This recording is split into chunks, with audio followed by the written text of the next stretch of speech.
अस्सलाम वालेकुम, मैं हूँ कौसर निसार और आप देख रहे हैं मेरा यूट्यूब चैनल। आज की रेसिपी जो है वो बहुत ही आसान और सादा सी है, लेकिन बहुत लजीज और मज़ेदार जायकेदार रेसिपी है। ये आप बनाएंगे तो ज़रूर आपको और आपके घर वालों को पसंद आएगी। यह है टिक्का मसाला भुना गोश्त रेसिपी।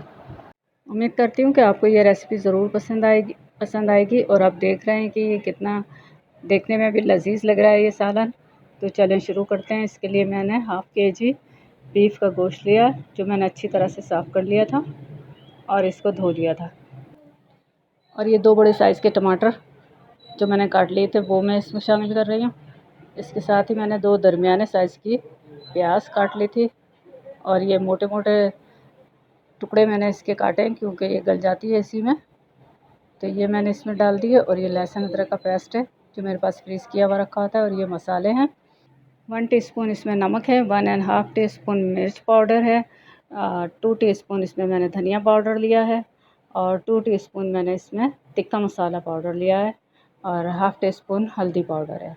इसमें बस सिर्फ मैंने टिक्का मसाला बहुत कम तादाद में डाला है, बाकी घर के मसाले डाले हैं।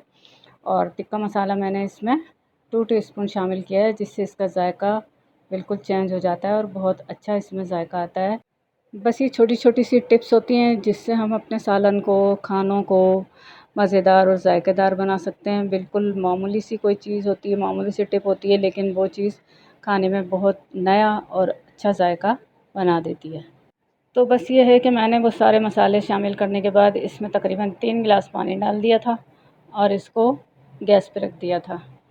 पहले मैंने फ्लेम तेज़ रखा था, फिर उसको दरमियानी आंच कर दी थी, मीडियम फ्लेम पर इसको रख दिया था और ये गोश्त गलने के लिए छोड़ दिया था। इसको मैंने दरमियान में 2-3 बार चेक करती रही हूँ और ये तकरीबन इसको पकाते हुए मुझे 45 मिनट हो गए हैं और अब ये गोश्त भी अच्छी तरह से गल गया है। ये देखिए, ये मैंने चेक किया है, ये बहुत अच्छी तरह से गोश्त गल गया। और अब मैं इसमें डालूँगी ऑयल। अब तक मैंने इसमें ऑयल नहीं डाला था, सिर्फ मसालों में इसको चढ़ा दिया था। तो अब इसके अंदर ऑयल शामिल करूँगी। ये मैंने ऑयल इसमें डाला है, ये मेरा बड़ा वाला चम्मच है जिससे मैंने तकरीबन 4-5 चम्मच शामिल किए हैं। भुने गोश्त में वैसे ऑयल ज़्यादा ही डलता है, उसमें जब तक ऑयल ज़्यादा नज़र ना आए तो वो अच्छा जायका भी नहीं बनता और शक्ल से भी अच्छा दिखाई नहीं देता। तो इसके लिए तो ऑयल ज़्यादा डालना ही होता है। वैसे भी आजकल तो ऑयल कम ही इस्तेमाल करना चाहिए, लेकिन बहरहाल कुछ डिशेज़ ऐसी होती हैं कि जिसमें ज़्यादा इस्तेमाल करना ही होता है। तो अब ये मैंने इसकी अच्छी तरह से भुनाई शुरू कर दी है और ये देखें, इसमें बहुत अच्छा सा कलर आ गया है।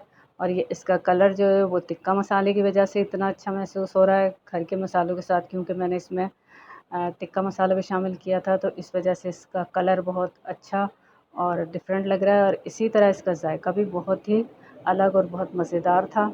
इसमें टिक्के वाला टेस्ट आ रहा था। तो ये छोटी सी मामूली सी चीज़ डालने से इसका जायका, इसका कलर, इसकी हर चीज़ चेंज हो गई है और आप इसको मेहमानों के सामने पेश करेंगे तो ये बहुत अच्छा लगेगा। आप देख रहे होंगे कि इसका कलर कितना अच्छा नज़र आ रहा है। तो ये बिल्कुल आसान सा घर के मसालों से तैयार किया हुआ है, इसमें कोई इतनी मुश्किल वाली चीज़ नहीं है। बहुत ही कम मसालों से और बहुत आसानी से और बिल्कुल सादा और सिंपल तरीके से मैंने ये तैयार किया है। और ये गोश्त बहुत अच्छी तरह से गल गया था, इसकी भुनाई हो गई, इसका जो तेल था वो भी अच्छी तरह से पक चुका है। और अब मैंने इस पर कटी हुई हरी मिर्चें डाल दी हैं और हरा धनिया डाल दिया है और ये बिल्कुल तैयार हो चुका है। बहुत ही जायके वाला गोश्त बना था ये, बहुत मज़ेदार डिश तैयार हुई है और आप भी इसको ज़रूर बनाइएगा। और अगर ये रेसिपी आपको पसंद आई है तो लाइक ज़रूर कीजिएगा। मेरे चैनल को सब्सक्राइब कर दें अगर आपने पहले से सब्सक्राइब नहीं किया हुआ है तो, और साथ में बेल आइकन प्रेस कर दें ताकि आपको मेरी आने वाली वीडियोस मिलती रहें। और ये मेरी छोटी छोटी सी जो आसान सी रेसिपी होती हैं, ये आप तक फ़ौरन पहुंचती रहे अगर आपने बेल आइकन प्रेस कर दिया है तो।